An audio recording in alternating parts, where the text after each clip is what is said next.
O livro de 1º Reis é um testemunho profundo da luta entre fidelidade e rebeldia, entre a luz da obediência e as trevas da idolatria.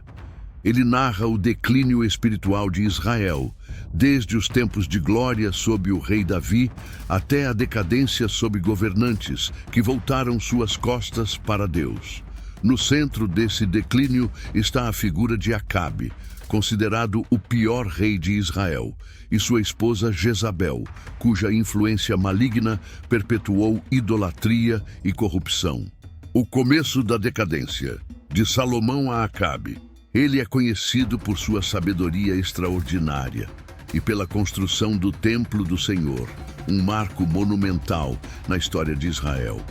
O templo não era apenas uma obra arquitetônica, mas o centro da adoração e da presença divina. Contudo, à medida que seu reinado avança, Salomão permite que a busca por alianças políticas e casamentos com mulheres estrangeiras introduza práticas idólatras no reino. Ele ergue altares para deuses estranhos como Astarote e Moloque, desviando-se do caminho de fidelidade ao Senhor. Esse desvio espiritual é o ponto de partida para uma sucessão de reis que gradativamente se afastam do Senhor. Cada governante seguinte parece superar o anterior em maldade até culminar em Acabe. Acabe, o rei da idolatria. Ele não apenas adota a idolatria, mas casa-se com Jezabel, uma princesa fenícia. Esse casamento político marca o início de uma das parcerias mais sombrias da história de Israel.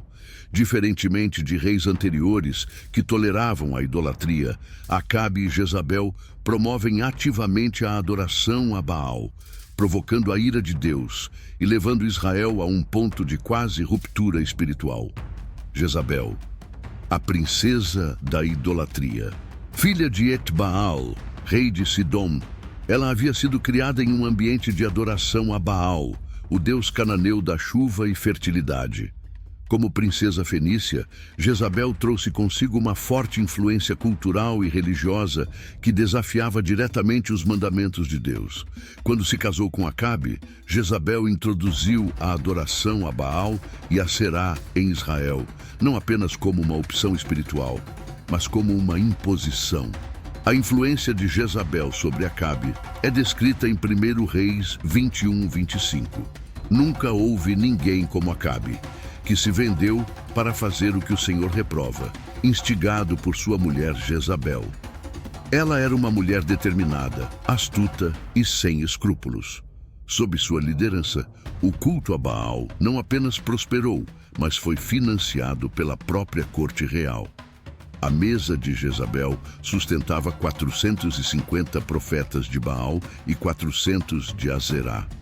Ela transformou a idolatria em uma política de Estado. A perseguição aos profetas do Senhor, ela não apenas desafiava Deus. Ela tentava substituir o culto divino por uma adoração corrupta, baseada em rituais de fertilidade e sacrifícios humanos. Jezabel era mais do que uma adversária política. Ela era um símbolo de rebeldia contra Deus. O confronto no Monte Carmelo, o desafio era simples. Cada lado prepararia um sacrifício, mas somente o Deus verdadeiro responderia com fogo do céu.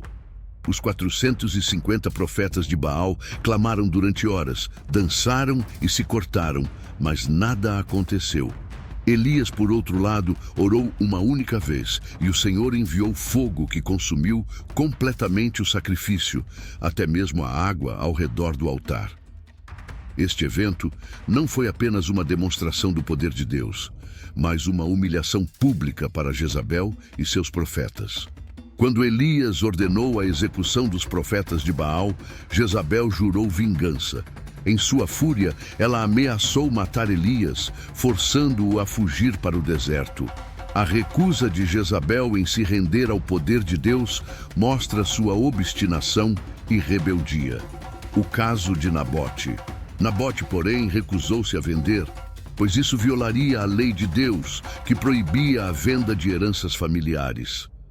Acabe voltou ao palácio abatido, mas Jezabel tomou as rédeas da situação.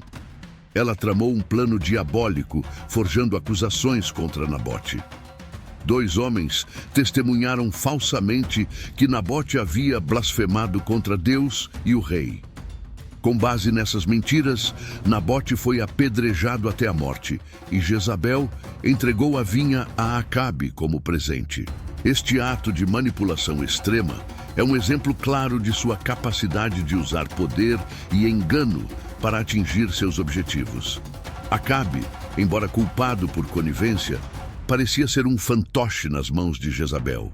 O destino de Jezabel. Quando chegou ao palácio, ordenou que os servos de Jezabel a jogassem pela janela. Seu corpo foi pisoteado por cavalos e devorado por cães, exatamente como Elias havia predito. A morte de Jezabel não foi apenas uma retribuição por seus atos. Foi um aviso divino de que nenhum poder terreno pode desafiar a soberania de Deus. O legado do espírito de Jezabel. Esse espírito se manifesta de diversas formas: no desejo de controlar, na manipulação, na rebeldia contra a autoridade divina e na tentativa de desviar outros do caminho de Deus.